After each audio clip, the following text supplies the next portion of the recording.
भेजेंगे। हम तो कह रहे हैं औरत, एक था कि औरत औरत को सिंदूर लगाती है, या तो मोदी जी कह दे कि वो औरत है, बेशक हम लोग खुशी खुशी वो सिंदूर अपना ले सकती है औरत जो इसको मांग में लगाती है, और जब उसके मांग से निकल जाता है ये, तो उसकी व्यथा को वही औरत बता सकती है। वो कोई मर्द नहीं समझ सकता इस चीज। वो अवतारित है, अवतारित है तो क्या वो कृष्ण के रूप है?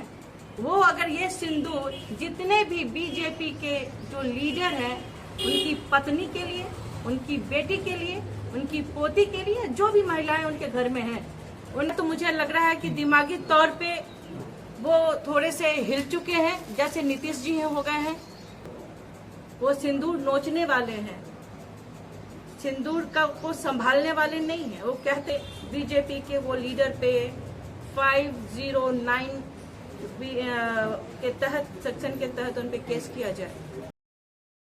ये थी जिसे आप सुने थी कांग्रेस नेत्री प्रतिभा सिंह। उन्होंने आज एक बड़ी प्रेस वार्ता रखी सिंदूर बांटने को लेकर के। जी हाँ, आपको बताते चले बीते कुछ दिनों से लगातार खबर चल रही थी नेशनल मीडिया पे, भाजपा के बड़े बड़े प्रवक्ता आ रहे थे, क्या चीज बांटेंगे, कब से बांटेंगे इसको लेकर के। लेकिन अचानक से अमित मालवीय जो आईटी सेल के हेड है, उन्होंने कहा कि ये फेक न्यूज है, गलत खबर है, भाजपा से ऐसा नहीं कर। लेकिन उनके प्रवक्ता लगातार ऐसे बयान दिए थे। आखिर उन्होंने क्यों कहा? सबसे पहले उनके उन प्रवक्ताओं को देखिए, सुनिए, जो नेशनल मीडिया पे कहा कि सिंदूर बांटा जाएगा 9 जुलाई से, उसी को लेकर के आरे हाथ को प्रतिभा सिंह ने आज एक बड़ी प्रेस वार्ता की। और सीधे तौर पर उन्होंने क्या कुछ कहा आपने सुना कि उन्होंने प्रधानमंत्री मोदी को क्या कुछ कहा, भाजपा के किन विधायकों के घर में वो जाएंगी बांटने के लिए सिंदूर। इस पूरी प्रेस वार्ता को सुनने के बाद दरभंगा जिला के जो भाजपा कार्यकर्ता है, क्या वो इसका जवाब किस तरीके से देंगे, ये देखने की बात होगी।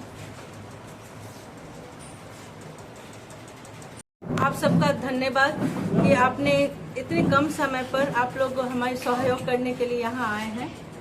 आज जो देश में जिस तरह की बातें हो रही हैं उससे हम लोग थोड़े से व्यथित हैं। इसके लिए आपके शरण में आए हैं, क्योंकि न्याय मुझे यहीं मिलेगा, आप लोग के साथ ही मिलेगा। इसीलिए हम पत्रकार बंधुओं पर विश्वास करते हुए आज उनको बुलाया है। आप आजकल सुन रहे हैं, आप लोग के साथ भी खबर छपती रहती है, ऑपरेशन सिंदूर। ऑपरेशन सिंदूर तो हो गया, जो लड़ाई, जो शहीद हुए हमारे भाई, वो जिनके सिंदूर उजड़े, सब कुछ खत्म हो चुका। अब नया एक सुगाफा छोड़ा गया कि सिंदूर बांटेंगे। सिंदूर हिंदू में, सनातन में उसका बहुत ही महत्व है। वो ऐसे ही कोई सिंदूर नहीं पहन लेता। अगर कोई किसी भगवान से बहुत प्रेम करता है तो उसके नाम का सिंदूर लगा लेता है, बस उसी के नाम का सिंदूर लगाता है। ये सिंदूर ससुराल से आता है लड़की के लिए, मैके वाला भी नहीं दे सकता सिंदूर, ससुराल से आता है। मोदी जी किस हक से सिंदूर बांटेंगे? किस हक से? वो किसी के ससुराल से बिलोंग करते हैं क्या, या उनके कोई पुत्र हैं या दत्तक पुत्र हैं जिससे वो किसी की सबकी शादी करवा रहे हैं, जो वो सिंदूर भेजेंगे?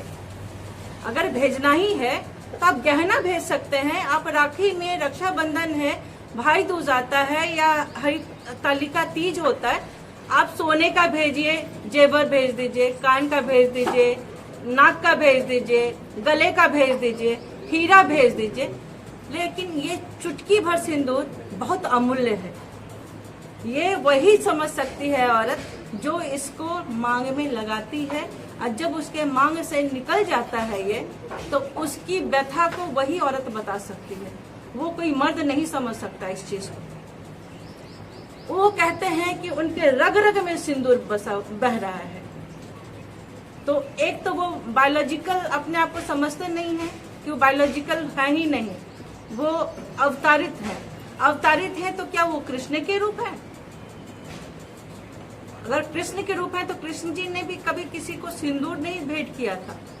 उन सुनने में आया कि उनकी बहुत सारी पटरानियां थी, उसको इज्जत प्रतिष्ठा दे करके उन्होंने रखा हुआ था। वो अपने आप को समझते क्या है? क्या हम कांग्रेसी, हमारे जो भाई हैं यहाँ बैठे हुए, जो मुझे सहयोग करने के लिए यहाँ आए हैं, वो अगर ये सिंदूर जितने भी बीजेपी के जो लीडर हैं उनकी पत्नी के लिए, उनकी बेटी के लिए, उनकी पोती के लिए, जो भी महिलाएं उनके घर में हैं उनके लिए ये सिंदूर का पूरा टुकड़ा उठाकर अगर लेके जाए दे तो क्या वो पहनेंगी? अगर उनकी पत्नी पहनती है तो वो जरूर बांटे दूसरे को, लेकिन इसका कोई औचित्य नहीं था। इस तरह की जो बातें वो कहते हैं, या तो मुझे लग रहा है कि दिमागी तौर पे वो थोड़े से हिल चुके हैं, जैसे नीतीश जी हो गए हैं। कहा कि अभी जो उनकी हार हुई थी शायद वो हजम नहीं हुआ, क्योंकि वो अपने आप को तो अवतरित कह रहे थे। तो ऐसा कुछ आप लोग के माध्यम से हम ये कहना उनको चाहेंगे कि इस तरह की भाषा का प्रयोग ना करें, इस तरह का हिंदुत्व के नाम पे, हिंदू के नाम पे खिलवाड़ ना करें। हिंदुत्व को पहले समझे, सनातन को पहले समझे, उस पर अमल करें, फिर आगे काम करें। अपनी पत्नी को तो सिंदूर दे ही नहीं सके तो हमारे भारत की महिलाओं को क्या सिंदूर बांटेंगे? वो सिंदूर नोचने वाले हैं, सिंदूर का को संभालने वाले नहीं है। वो कहते कि हम सिंदूर को संभालेंगे एज ए भाई, एज ए दोस्त, वो कभी नहीं बोला। वो सिंदूर बांट रहे हैं। ये इस पे मुझे खेद है। और क्यों नहीं इस पे सेक्शन 509 के तहत उन पर केस किया जाए? जहां महिला अपमानित महसूस कर रही है, हम अपमानित महसूस कर रहे हैं। मैंने सोशल मीडिया पे बहुत सारी महिलाओं को भी देखा है जो उसके खिलाफ बोली है कि सिंदूर हस्बैंड लाके देता है, तुम कौन हो हमको सिंदूर देने वाले? तो बहुत सारे लोगों ने इस पे आपत्ति जताई है। तो क्यों नहीं उन पे, बीजेपी के वो लीडर पे 509 के तहत, सेक्शन के तहत उन पे केस किया जाए? किनके सिंदूर का और श्रृंगार का टोकरी भी आ जाएगी? अगर ये जरूरत हुई तो मैं सीधा नाम लेते सराबगी जी के यहाँ भेजती हूँ। हमारे कांग्रेस भाई जाएंगे देने के लिए। वो तो शुरू तो करें, पहला 9 को वो शुरू कर रहे हैं, ऐसा न्यूज हमने देखा था, देने के लिए। ऐसा टोकरी सजा के हमारे कांग्रेस के तमाम भाई, जितने भी लीडर दरभंगा के हैं, हायाघाट के रामचंद्र शाह हैं, उन सब के घर पे भेजेंगे और बड़ा शौक से उनकी पत्नी के हाथ में देंगे। लेकिन बीजेपी के जो आईटी सेल के जो हेड है मालवीय, उन्होंने कहा कि ये फेक न्यूज चला है। लेकिन ये फेक कैसे कह सकते हैं? खुद प्रधानमंत्री जी ने कहा कि मेरे शरीर में सिंदूर बह रहा है, खून नहीं सिंदूर बह रहा है। बांटने वाले भी हो गए, बांटने वाला न्यूज पे वो फेक है। बांटने वाला न्यूज तो सिर्फ इस पे सोशल मीडिया पे नहीं आया है, वो तो आपके न्यूज चैनल पे चला है। आप लोग खंगालेंगे तो मिल जाएगा वो न्यूज। वो लोग झूठ बोल रहे हैं, वो लोग कह देते हैं, जब देखते हैं कि वो बुरी तरह फंस गए तो वो अपने आप को ही दूसरे को झूठा साबित कर करके खुद से निकल जाते हैं। उनका यही उनका काम ही है। आप उठा तो लीजिए उनका पूरा चिट्टा बट्टा। क्या आपकी पार्टी केंद्रीय स्तर के नेता को भी ये सिंदूर और श्रृंगार भेजने का काम करेगी? जरूर भेजेंगे, क्यों नहीं भेजेंगे।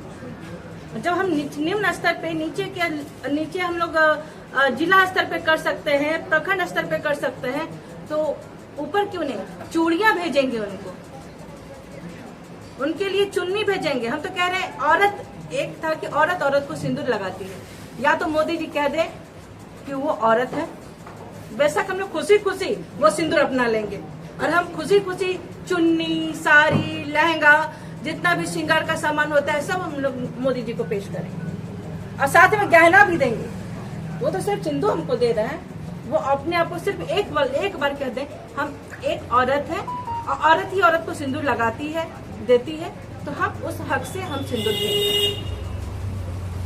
अगर भाजपा 9 तारीख को सिंदूर का जो परिक्रम नहीं चालू करती है तो फिर आप लोग आगे क्या करेंगे? इस प्रेस कॉन्फ्रेंस का पश्चाताप करेंगे? नहीं, पश्चाताप क्यों करेंगे? अगर नहीं चलाती फेक खबर नहीं, तो फेक कैसे हुआ? हर मीडिया में चला है, इसको फेक क्या है? ये हमारा जवाब है। ऑफिशियली नहीं चला है, बयान अभी नहीं आया बीजेपी का। नहीं, बीजेपी जिस दिन से ये ऑपरेशन उनके शरीर पर बह गया है, ये रहा, देखिए, ये देखिए। तो जिस समय से ऐसा हुआ है वो ये समझती है कि हम लोग चुप रह जाते हैं, छोड़ देते हैं कि चल आज ना कल वो चुप बैठ जाएंगे, शांत हो जाएंगे, लेकिन नहीं। लेकिन हम औरत को तकलीफ होती है, हम औरत को तकलीफ होती है इस चीज से। इसके पहले भी जब मन में हुआ औरतों को गाली देना शुरू कर दिए, किसी को कह दिए कि जर्सी गाय, तो किसी कभी कुछ। ये क्या है? आज एक चैनल पे प्रेम कुमार शुक्ला, मेरी प्रवक्ता, हमारे कांग्रेस के प्रवक्ता को कहते हैं कि तुम्हारी माँ रंडी है। क्या ये शोभा देता है? इस मंच पे ये शोभा देता है इस तरह का लैंग्वेज यूज करने का किसी की माँ को? वो उनकी माँ भी जिंदी नहीं है। इस अवस्था की तो बीजेपी होती चली गई है। जवाब नहीं है, जवाब उनके पास किसी भी चीज का नहीं रहता है। वो अपना जो है जब फंसने लगती है तो गाली गलौज पे उतारू हो जाती है। यही तो बीजेपी है। Thank you.